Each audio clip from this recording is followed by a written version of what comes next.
Miss me racing. Might as well. I'm walking through a ghost town, y'all ain't playing my sounds. Don't tell me to calm down, don't tell me to calm down. Only time I go backwards is when I wanna moonwalk. Don't test me, my mood's wrong, don't test me, my mood's wrong. We are who we say that we are. Yeah, we're lost in the stars, and it's all from the start.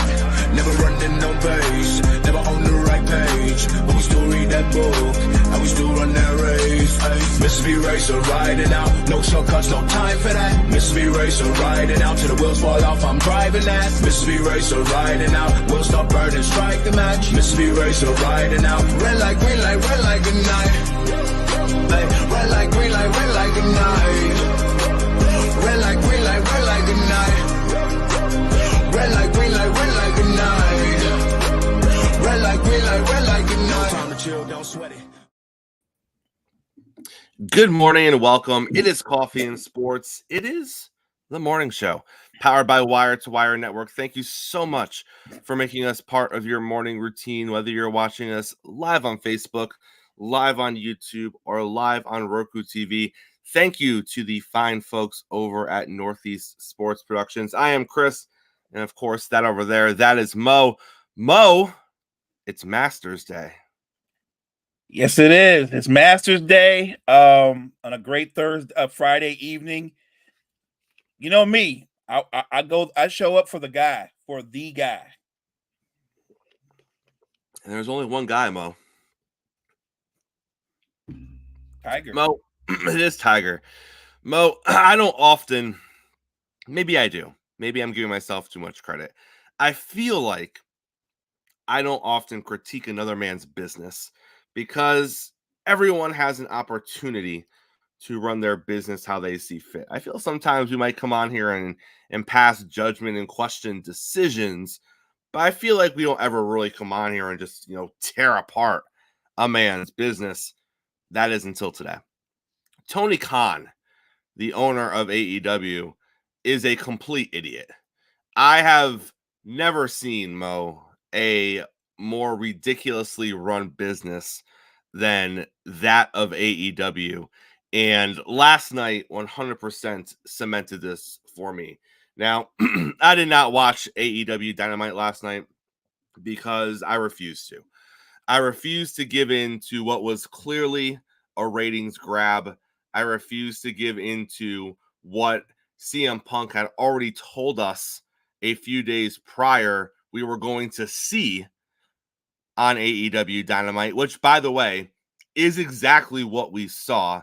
For those who are not aware, CM Punk opened up a couple days ago talking to I'm not going to try his last name. I'm going to say it wrong, but his first name is Ariel, I believe. He is an eminent MMA reporter. He's been doing this for a very long time. He has a radio show or a podcast. He also does some wrestling stuff with WWE because of the TKO merger. So he dives into that world a little bit as well. But Ariel basically asked him, what happened? Talk to us about what took place leading up to your dismissal from AEW. And CM Punk was very open. He was very candid about what took place between him and Jungle Boy. And he gave us the entire background. He talked about how he wasn't liked. The boys did not like him over at AEW. He talked about how Tony Khan essentially created this second show because he was trying to separate wrestlers. And he wanted certain wrestlers on Dynamite on Wednesdays, and he wanted certain wrestlers on the other show on the weekends because they weren't getting along, and he didn't want them near each other. And CM Punk had some control and some say on this show, and he was revered as kind of this voice of reason and knowledge in the backstage area, in relation to this new show. And then you have Jungle Boy, and he referenced two incidents with Jungle Boy. One was the one we saw last night on AEW TV, and one took place a few days prior. And the one that took place a few days prior was an incident where Jungle Boy is sitting in a rental car, outside of an AEW event. And a bunch of officials from AEW go to CM Punk, who is in catering, minding his own damn business, and are basically like, we need your help. We need help with Jack. And they fill him in as to what's going on. It's Tony. His name escapes me right now. It's not Khan. It's the famous announcer, Schiavone. Tony Schiavone is one of the agents, and he basically tells Punk, listen, Jack's ripping people apart. He's tearing them up and down. He won't listen to anybody. He's already laid into this person, and that person. And CM Punk is basically more like, what do you want me to do about it? I'm not anything special around here. I'm just a guy. What would you like me to do? And Tony was basically like, we need someone to do something. So CM Punk's response was, listen, if you want me to handle it, I'll handle it. You may not like how I handle it, but I'll handle it. So he goes and he talks to Jack, and Jack is sitting in this rental car, and Jack is pissed off because he wants to smash the windows of the rental car with a lead pipe. That's the angle he wants to do. And CM Punk is basically like, no, we don't do that. You're not going to smash the window out of a rental car for an angle and then return the windowless rental car to the rental car place at the airport so they can turn around and be like, we're not going to work with AEW again, right? Because they're sending us back rental cars with no goddamn windows in them. Punk's like, no. And then Punk went even further and said, that's not what we do on this show. If you want to do that, go to Wednesdays. Go to Wednesday nights. And for those of you who don't know, Wednesday nights is where they have things that explode in the ring. Wednesday nights is where they use real glass. That's the Wednesday show. And Punk was just like, we're not doing this. Like that's not the right move. And Jack said okay. He was okay with it. Fast forward to the All In event in London, and apparently that conversation wasn't squashed. That wasn't the end of it, because Jack was still saying stuff. So CM Punk approached him in the gorilla area after his match, and they had words. And those words ended with Jack saying, if you want to do something about me, do something about me. So CM Punk did something about him. He shoved him, and then he put him like in this little headlock thing, which CM Punk acknowledged. And then he said he let him go once Samoa Joe came over, which, by the way, in the video, Mo, that's exactly what you saw. You saw them having a conversation. There's like 10 to 15 other people in this little area. And then out of nowhere, Punk shoves him.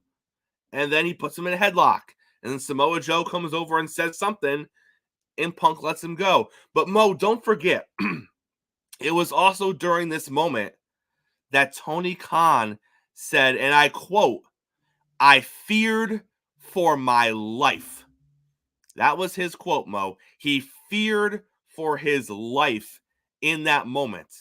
And the rumor and innuendo that came from that scrum was that there was a point where CM Punk was throwing chairs, and he threw a chair at Tony Khan, and it was just complete chaos. And Khan actually felt like he was in danger, Mo. But then we saw the video last night, and Tony Khan was there. He was off to the right. If the scrum basically happened right in front of Tony Khan. He was separated from the scrum by 4 big computer monitors and 2 tables that were side by side, and he was either sitting or standing at the tables. So the scrum happens right in front of him. No one goes crashing into him. No chairs are thrown, Mo. Just like CM Punk said, after he was done with Jack, he turned to Tony Khan, got in his face, told him that his company is garbage and that he's running it like a zoo, and then he quit. And then he walked away, Mo. And that's exactly what the footage showed. No chairs were thrown. He didn't put his hands on Tony Khan. He just got in his face and yelled at him. Mo, that's what made you scared for your life? That's what we've been waiting 8 months to find out the truth about? Because the narrative this entire time, because CM Punk, once he was fired and his non-compete was over, he's talked a couple of times about it, and he's basically said it didn't really go down that way. And the narrative this entire time, Mo, has been that CM Punk's a liar. That he lost his cool. He made some really bad choices. It was a really scary situation. Remember, Tony Khan came out and said we had to speak to our legal counsel. And after speaking to legal counsel, we were advised this was the best move to make for the safety of our competitors. Mo, he pushed a guy, put him in a headlock. Another guy came over and said, knock it off. Punk said, my bad, Joe, because obviously he respects Samoa Joe. He then told his boss, you were joking, I quit. By the way, told him he quits. And then 3 days later, they go, no, actually, you're fired. Mo, I understand what the presentation of this is. The presentation is the Bucks are using this to further their feud with FTR. No, they're not. They use this to try to embarrass CM Punk. Right, correct. But yet, the guy who's no longer with you is technically still your biggest draw, because whatever rating you pulled last night, whatever number you pulled in that segment last night, you didn't pull it.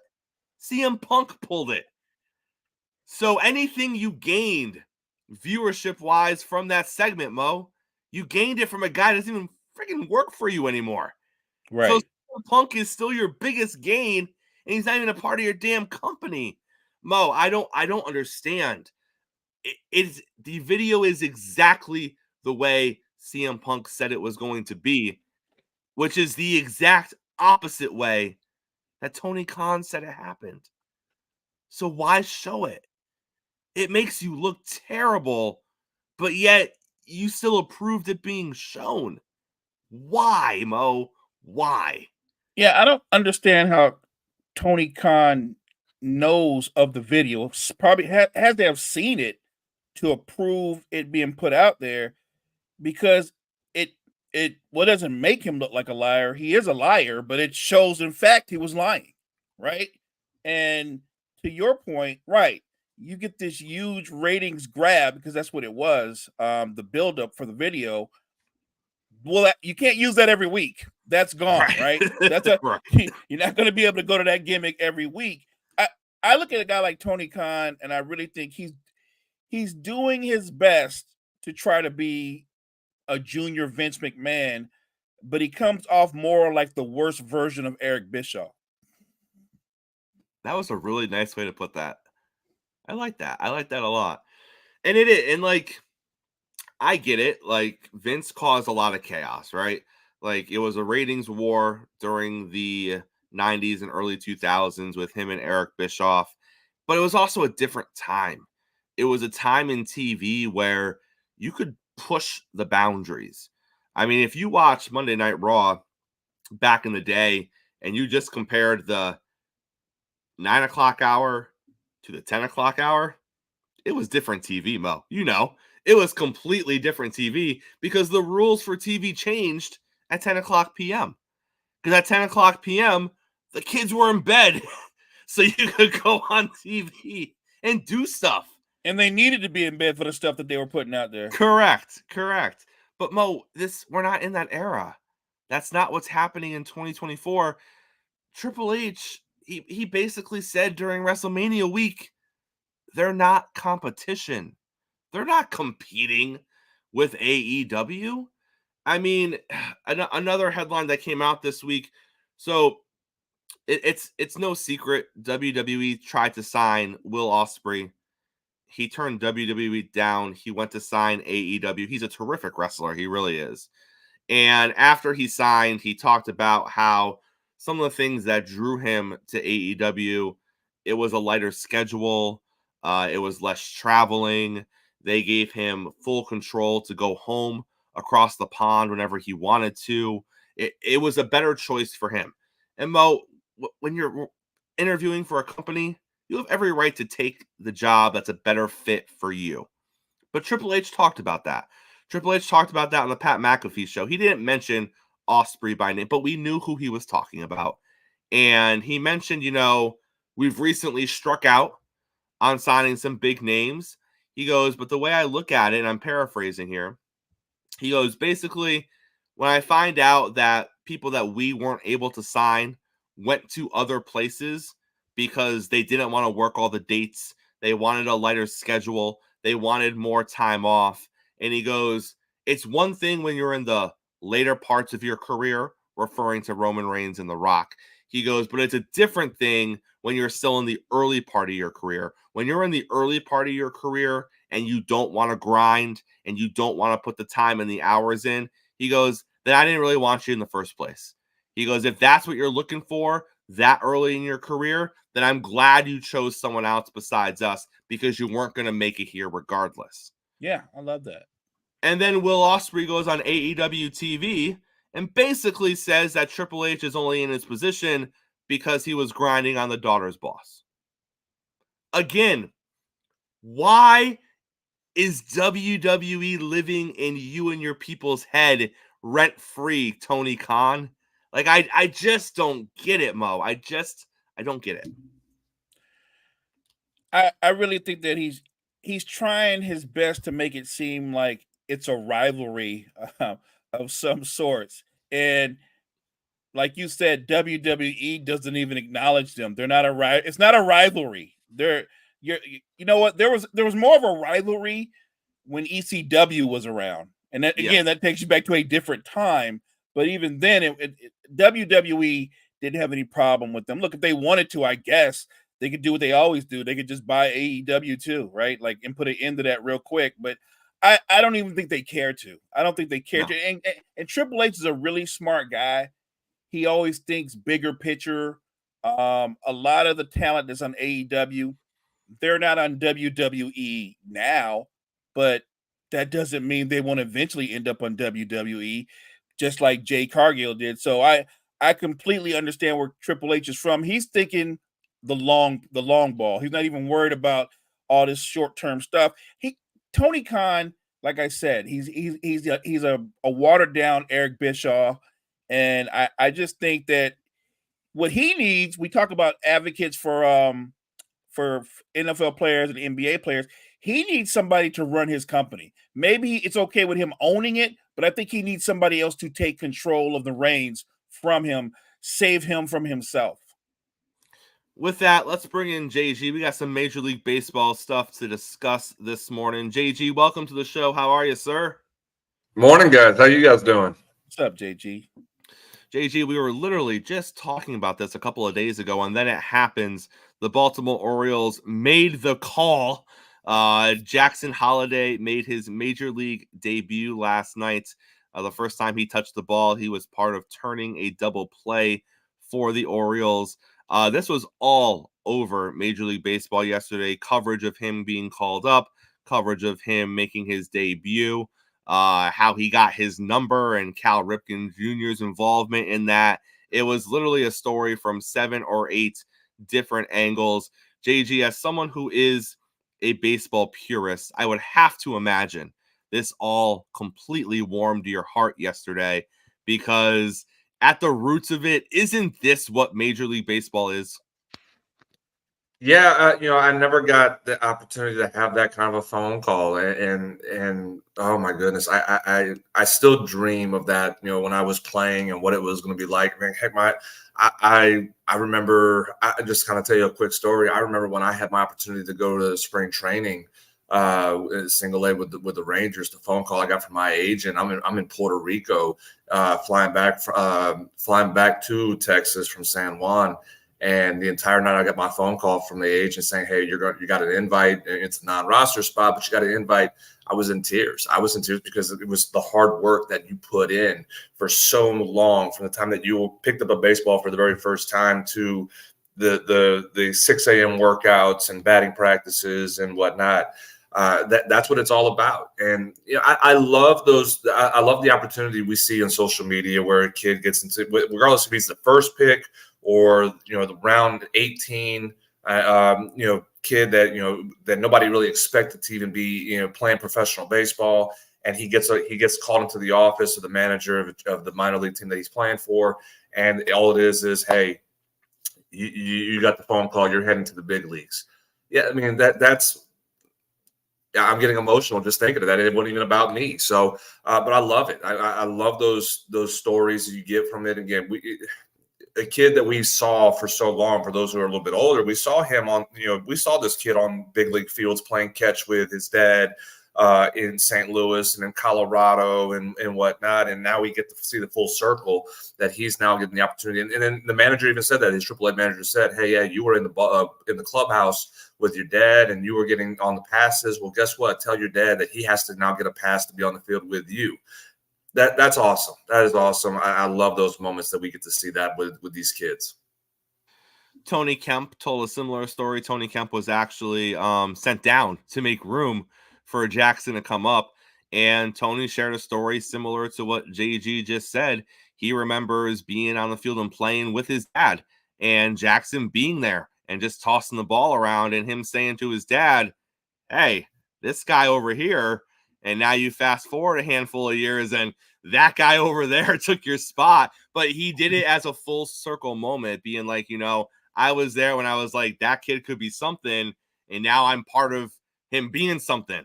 And again, that doesn't always happen. You don't always have the veteran who essentially is losing his job, more or less. Obviously, he could find opportunities elsewhere or later on with the Orioles this season.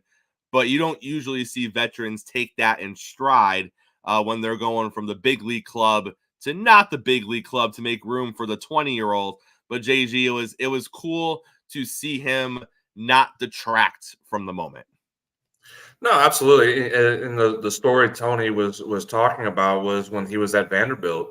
Matt Holliday's brother Josh Holliday was the hitting coach at the time, and he brought his nephew, which was Jackson, to come take batting practice with the team. A couple days here and there, and the story was Tony goes, "This kid's really good.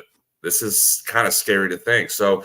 And Tony, you praise Tony for taking like a professional. Again, we all know this is a business at the end of the day, and it sucks getting that phone call saying, "Hey, you're DFA'd, you're sent down, you're going to have to take an assignment and whatnot."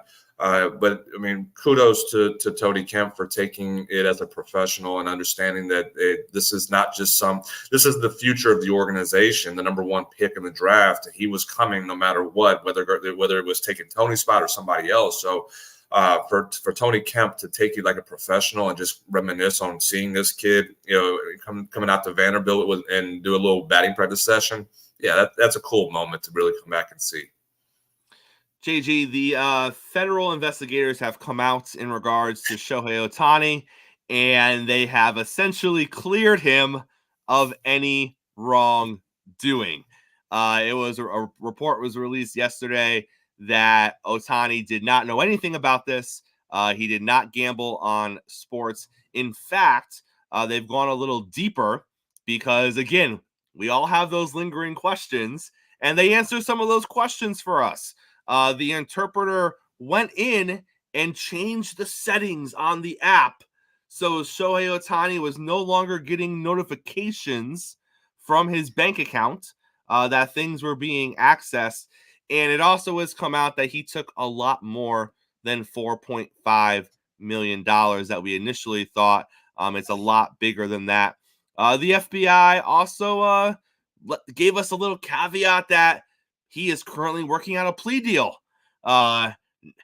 Didn't know they did that. Didn't know they just kind of shared that information openly. But they let us know that the interpreter is currently working on a plea deal. He is going to face federal charges, and he is currently dealing with those allegations.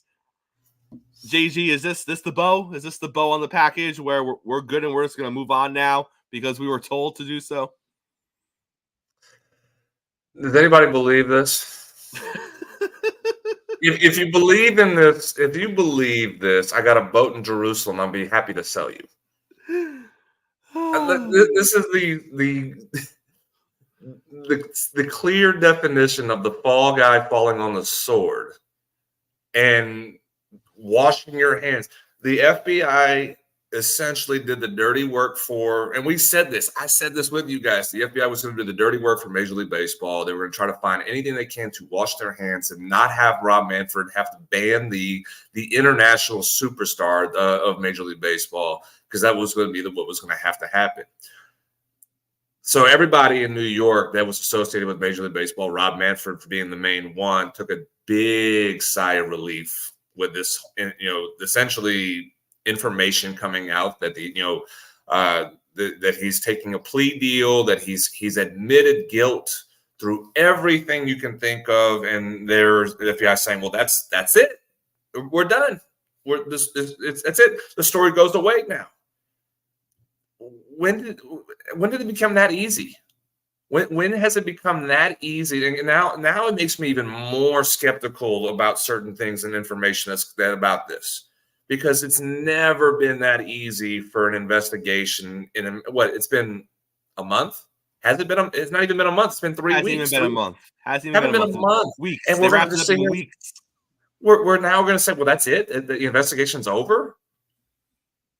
When has it ever become that easy to get information and be able to say the FBI has been investigating certain aspects and certain things around our country for years, and now we're going to sit here and say that the scandal, this betting scandal, this illegal betting scandal, where $4.5 million plus more has potentially been stolen, and now we're going to say, well, in 3 weeks it's done. No, I'm not buying it now. I said to you guys I needed more information as far as just be in time to digest this story. I have a red flag. I have a huge red flag about this situation. But it's going to be swept under the rug, and Major League Baseball is now washing their hands and say, well, we don't need to do anything now. You just, the app has the button. You click it on, you click it off.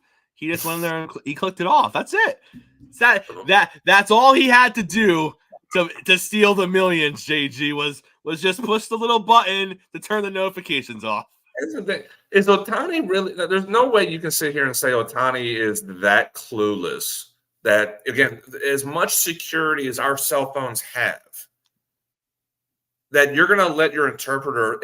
Nobody has my password to my phone except my girlfriend. But it's not even my friends, not even my like nobody. So, and then you have facial recognition that you can use for your phone, which, I'm sorry, if I'm making millions of dollars and I have something on my phone that is attached to millions of dollars, I'm not putting a simple password on it. I'm using facial recognition. There's no way I'm buying that it was just that simple for that. That Ohtani doesn't have a password or something, or some kind of code or facial recognition security for his phone to be able to go and protect it. And there's no way that you give this guy any information to what your password is for your bank account if you're making millions of dollars. And I kind of feel like saying, like Dr. Evil and Austin Powers, millions of dollars. Like there's how stupid do they think people are that we're going to sit there and buy this story? I no, there's a red flag now. I have a huge red flag about this. It'll be interesting to see what sort of plea deal this fall guy strikes when that information becomes available. Which here's the next question I have now, because he is the fall guy at this point. Do we not think that if what we're saying, the speculation is true, that Ohtani's not going to wire him millions of dollars to take the hit when he gets out of jail? So again, if it's 15 years, he gets potentially 50. I think I saw something like 15 years minimum, which obviously parole will be 5 years, and that's kind of what we'll expect because, again, the behavior in this situation is a white-collar crime. So it's a 5-year jail sentence in prison, federal prison. He gets out, and he's going to have $25 million wired to his name by Ohtani when it's all set. Come on. This is a movie. We've seen this in movies all the time. This is fitting that this is occurring in L.A. because this is a Hollywood script waiting to happen. JG, we're about 12 games into the season, and the manager of the Miami Marlins is already reportedly looking for a new job and new opportunities for next season. Obviously, the Marlins have not had a good start to the season. I believe their win last night against the Yankees was their second or third win of the year. Things are not looking great for a team that played pretty well last season and had the expectation to be competitive for a playoff spot again this season.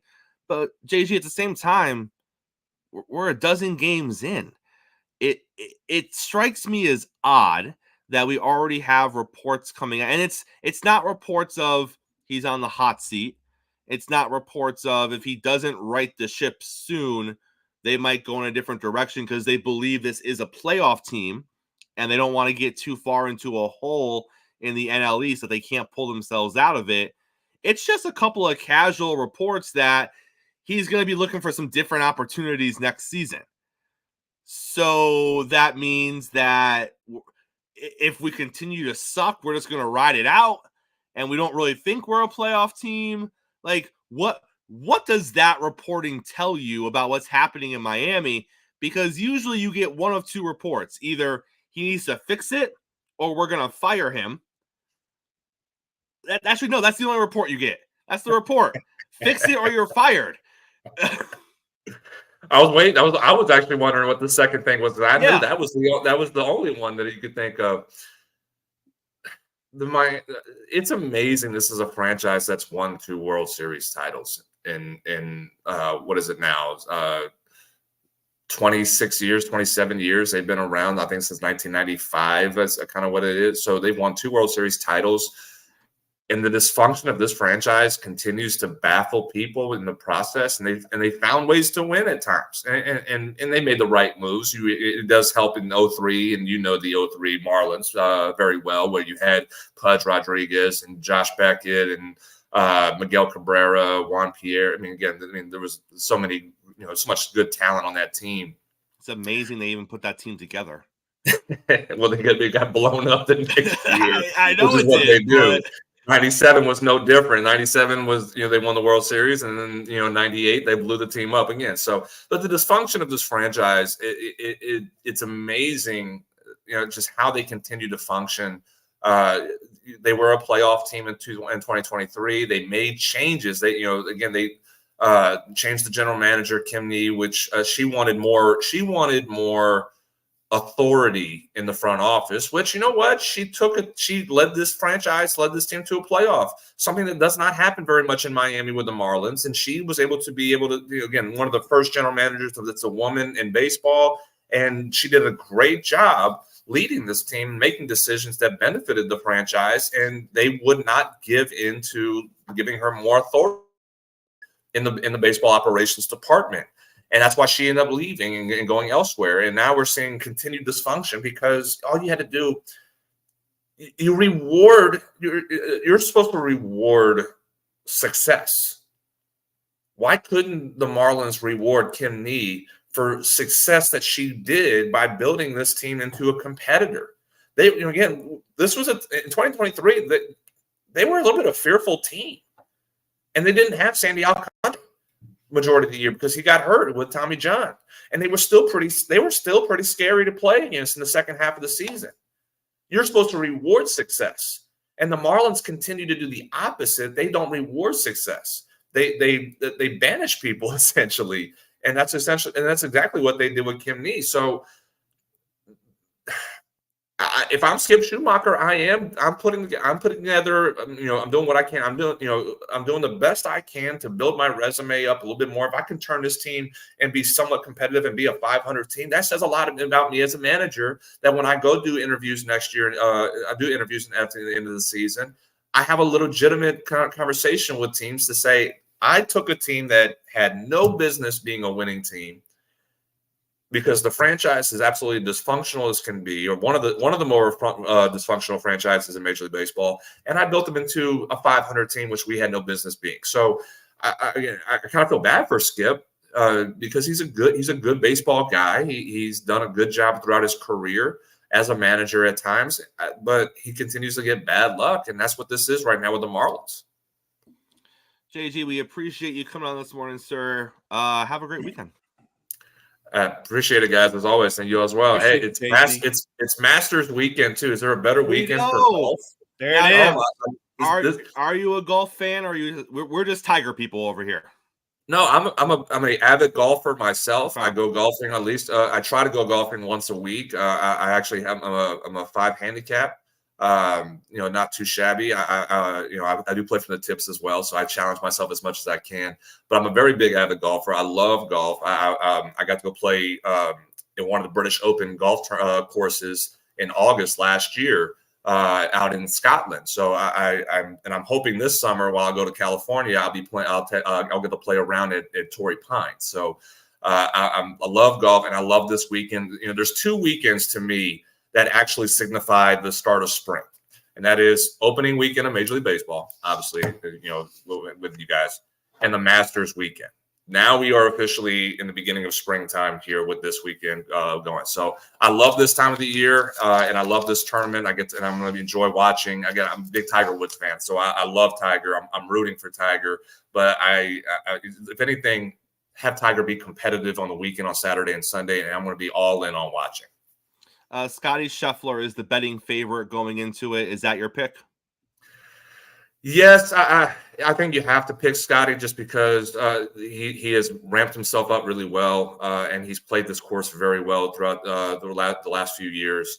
I think he's been the more consistent player leading into the tournament. I know that you have picks of Matsuyama, who's there's more of an underdog pick right now, but a lot of people are picking Matsuyama. McIlroy's not getting a lot of favor right now, which I think is a little bit surprising. But I think Scotty Scheffler, for what he has done in this course over the years, I think he has to be the rightful betting favorite going in. JG, we appreciate you. We'll see you next week. All right. Appreciate you. Appreciate it, guys.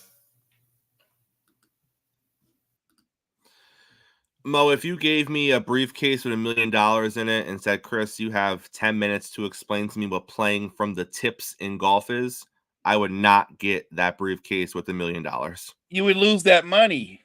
I would lose it. And it would be by minute 3, I'd be crying because I couldn't even fathom a guess as to what that means.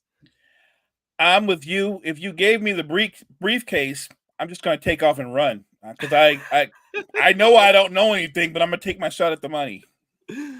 Mo, we know that Stefon Diggs has been traded from the Buffalo Bills to the Houston Texans, but in true Stefon Diggs fashion, we just can't let a sleeping dog lie. Fans have been tweeting and commenting on social media about the craziness or the uniqueness of the fan base that is Bills Mafia.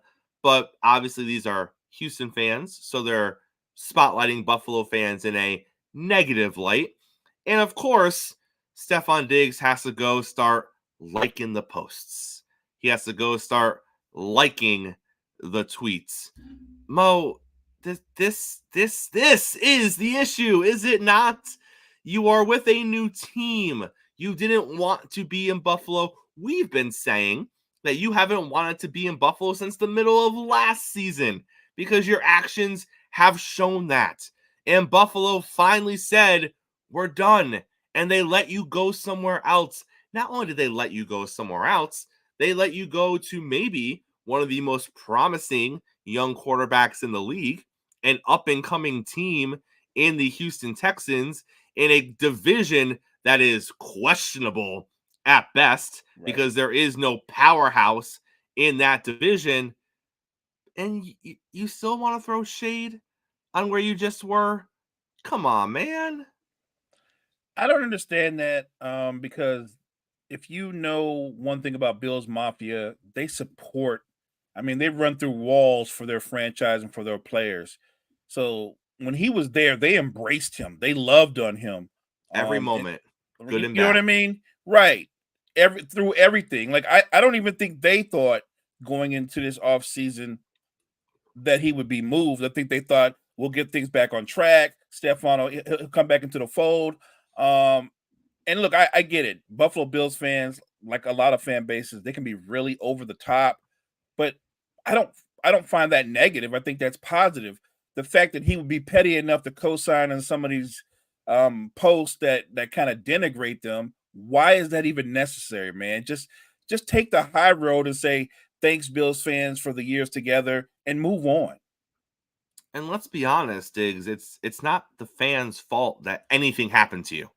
It's not the fans' fault that you went through multiple offensive coordinators. It's not the fans' fault that you were throwing temper tantrums on the sidelines. It's not the fans' fault that you and Josh Allen's relationship fell apart. It's not the fans' fault that you dropped 3 or 4 balls in your playoff game. Like, the fans had nothing to do with any of that.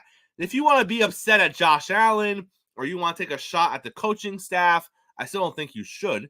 But at least you know that anger is a little more well-guided, in my opinion. But you want to take a shot at a group of people that, like Mo just said, they would literally put themselves through tables in support of you. But I get it. It's their fault. Let's blame them, Mo. Yeah. Turn on the fan base that's been loyal to you the whole time you were there with Buffalo. And that's not a good sign if you're a Houston Texan fan, because if things go sideways, he'll turn on you when he makes his way towards his next team. If there is a next team, he's going to be 31. Well, look, if I'll say this, there's going to be a honeymoon period with the Texans. Diggs sure. will be on his best behavior. He might even be terrific for a single season. And if they come up short in the playoffs, then the other Diggs comes out, the other personality comes out, and that's when the trouble begins. Mo, it's been announced that Giannis is going to miss the remainder of the regular season. It's only 3 games.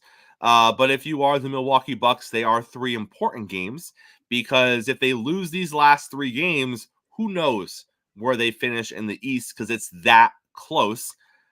Mo, do you think it's just going to be the 3 games? Do you think he's going to be ready to come back? They were pretty transparent here. They said they are going to be checking in with him every day. They're going to be working on him every day, because they know that calf strains are tricky. They know these things sometimes linger on for a few weeks. So they're kind of telling us without telling us that it could be longer than the 3 games. Do you think he plays game 1 of the playoffs? I honestly don't know if he plays, but if I'm Milwaukee Bucks management, he's probably done for the year for me. The calf strain. Do we remember that Kevin Durant had a calf strain? They called it a calf strain. Sat him out during the playoffs. Mm-hmm. You know, we were doubtful he was going to play in the finals. He comes back early, and guess what? Completely annihilates that Achilles. I'm not putting my franchise player at risk. Put it that way. Unless a doctor, a team of doctors can tell me he's 100%, he's good to go, there's nothing wrong with the calf, versus I think he can go or anything like that, he's not playing. I'll see him next year. But I'm not going to put my franchise player at risk, especially in a season that, even with him healthy, I think they were still going to be an early exit. With only a couple of games to go in the NBA season, the Nuggets take back over control of the Western Conference by beating the Timberwolves last night. That could be the final push they needed to secure the 1 seed. We still got to play the last 2 or 3 games. The Timberwolves and Thunder are just a game back. So in theory, if the Nuggets lose a couple and the teams behind them win a couple, they could finish as low as 3rd. The Suns took a big step forward. Their win last night secured the Lakers and the Warriors as play-in teams. They are not going to have the chance to overcome the play-in, which we didn't really think they were going to anyways. But there was still a mathematical possibility of that happening. Currently, the Suns sit a half game behind making the actual playoffs in the 6th seed. So obviously we know the push that they're trying to make. But the big news yesterday, Mo, came from the Eastern Conference with a team that has no playoff concerns right now, because they've been double digits up on the entire conference for the better part of the season. That is, of course, the Boston Celtics. Boston has extended Drew Holiday. 4 years. I believe it's $135 million. He is not going anywhere for the foreseeable future in Boston. Mo, what do you make of the move and what do you make of the money? So retaining Drew Holiday, first of all, is a great move because he's not only a terrific player, he's a terrific guy in your locker room. He's great in the community. He and his family, his wife are always involved in the community. But on the court, I mean, he gives you a great point of attack defender. He's also become a reliable three-point shooter. And when he needs to, he can create for himself and others. So he brings versatility and stability to that lineup. The money, it's a lot. And I'll say it's a lot only because I believe Drew's 32. And the thing about point guards, even though I wouldn't call Drew one of those ultra quick point guards, he is athletic. He does play with a lot of force. You never know when they hit that wall and their body starts to decay or whatever. So I think, look, if the Celtics are good with it, I'm good with it because I think the main part was bringing him back, Chris.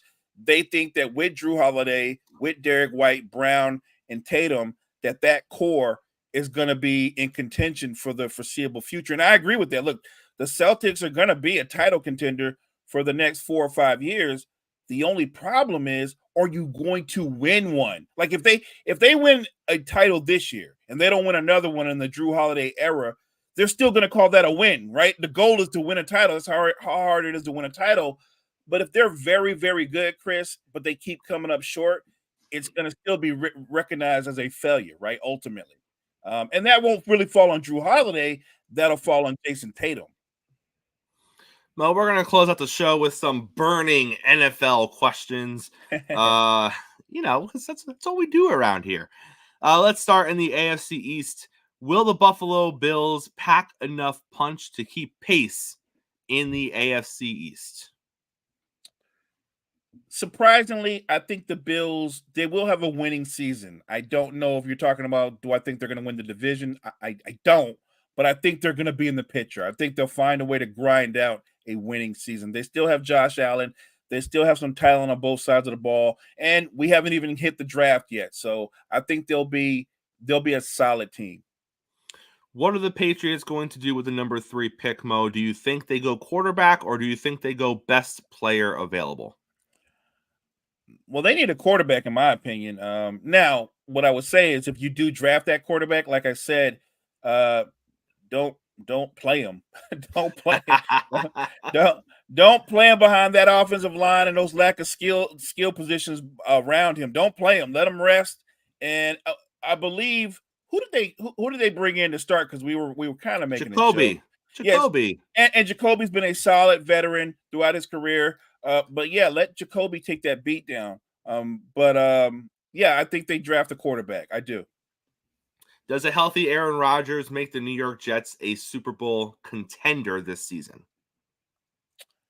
Yes, I think it makes them a contender, if you want to say it. I'll use that word. I like that, contender. But remember, he was a healthy Aaron Rodgers going into week 1 last year, and I'm just saying. I'm just saying. You had to go there, huh?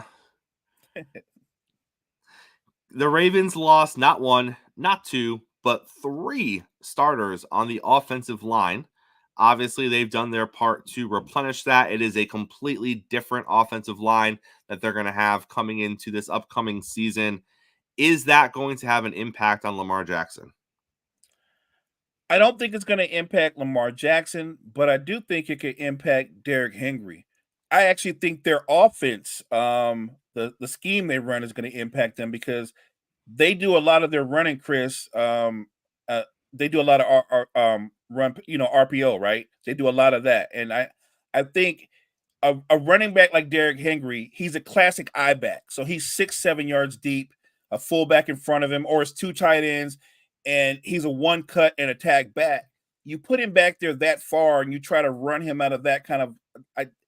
I don't think it works. I think if they're gonna be effective with Derrick Henry, they're gonna have to change their schemes a little bit to benefit his skill set and his strengths. One of the things that makes Derrick Henry so dangerous is that by the time he gets to you, he's already had a 6 or 7 yard head start on you. Right. He's already in that 3rd or 4th gear when he hits the line of scrimmage, which is why he's blowing through people and then blowing past people. I don't like the idea that you're going to have Derrick Henry standing still, and then you're potentially going to toss him the ball, Right. and he's just going to start getting going 6 or 7 yards behind the line of scrimmage with other defenders 6 or 7 yards behind the line of scrimmage, and you Right. want him to what? Laterally outrun them? I that's never been his game, Mo. He's never been that guy. So I'm hoping they change the run game to accommodate Henry, but at the same time, if you're changing the run game to accommodate Henry, you're now changing the offense and going away from what makes Lamar so special, Exactly. which I don't think they're going to do. I think Henry's going to have to adjust, and I just don't know if it's going to work the way they want it to. And remember, he's a power back. He's a power back with speed, but like you said, he's got to get those 6-7 steps and hit that hole, and that's when he's at his most dangerous. You get a big back like that running sideways, that favors the defense. That favors the defense. Because when he hits that hole coming off the 2 hole or the 1, and he blasts into your linebacker, that's when he's most deadly. Now he's got momentum.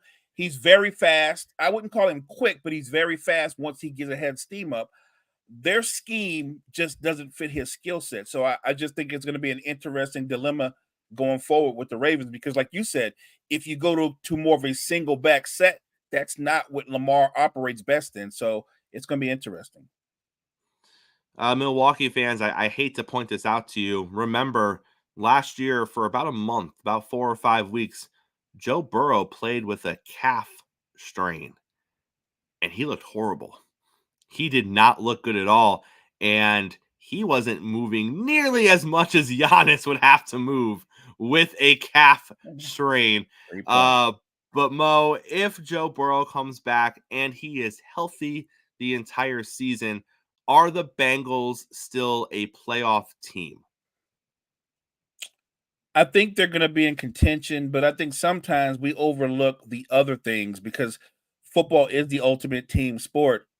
They still have to address that offensive line. A healthy Joe Burrow behind a bad offensive line is still a bad offensive line. And you did lose, or you basically let go of your best running back. You let him go. Yep.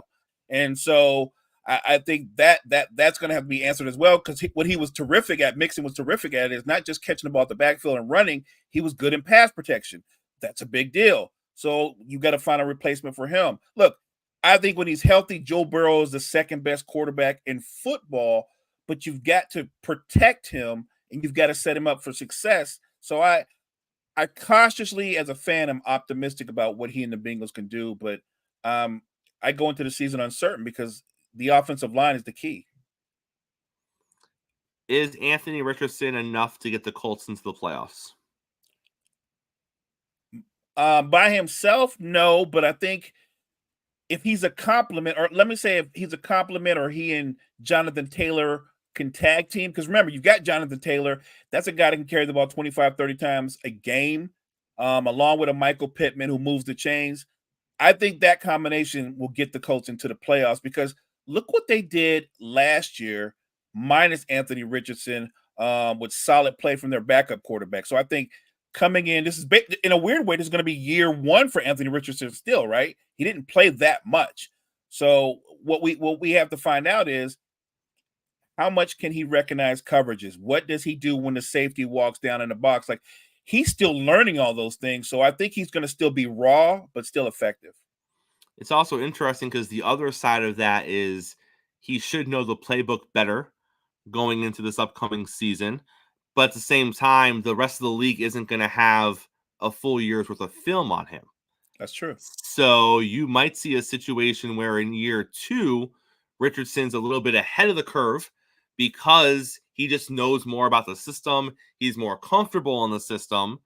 And the rest of the league is a little bit behind on him because they just haven't seen him play enough to really understand what he can and cannot do. That's so that will be interesting. Mo, once again, the Jacksonville Jaguars just found money. They're like the Dodgers in baseball. They just find money during the offseason. They pay all this money to all these different players, let's not forget, before Trevor Lawrence got hurt, they were 8-3. They looked like they were running away with their division. Then Lawrence gets hurt. He plays banged up the rest of the season. He doesn't play great football. He misses a couple of games along the way, and they end up losing the division in the last week, and they just couldn't get it done. But before the injury, they were 8-3. Then they add all these new shiny pieces with all this money they're printing over there in Jacksonville. Are they finally going to have a season where they put it all together this year and just end up being an 11 or 12 win team and win their division? Look, if it's as simple as adding talent and the willingness to spend money, they've done all those things. I think this is a big year for Trevor Lawrence because at some point we have to see the guy that they drafted who can be a franchise player, who can be a top 5 quarterback. So I think this is a big year for him individually, but it's going to be predicated on the team's success. So I think Jacksonville has a shot to win the division, which is strange because we've said all the things that they've done, but I don't think it's automatic. I do think that division is going to still be one of those divisions that you might look at the Colts. Don't forget about the Texans. If you're asking me to pick who I think is going to win the division, I would think that the Texans are the front runners right now. The addition of Harbaugh to the Chargers has automatically made the Chargers not a contender to win their division. I think most people think the Chiefs are still going to take the division, but everyone, Mo, naturally assumes we're going to see the best version of Justin Herbert. This is going to be a playoff team. Then you look at the team, Mo, they've lost nearly everybody that matters on the offensive side of the ball except for Justin Herbert. All their playmakers are gone. Now, I understand Eckler had a rough season. The wide receivers were often hurt. The tight end was inconsistent. But, Mo, that was your starting offense last season, and it's all gone.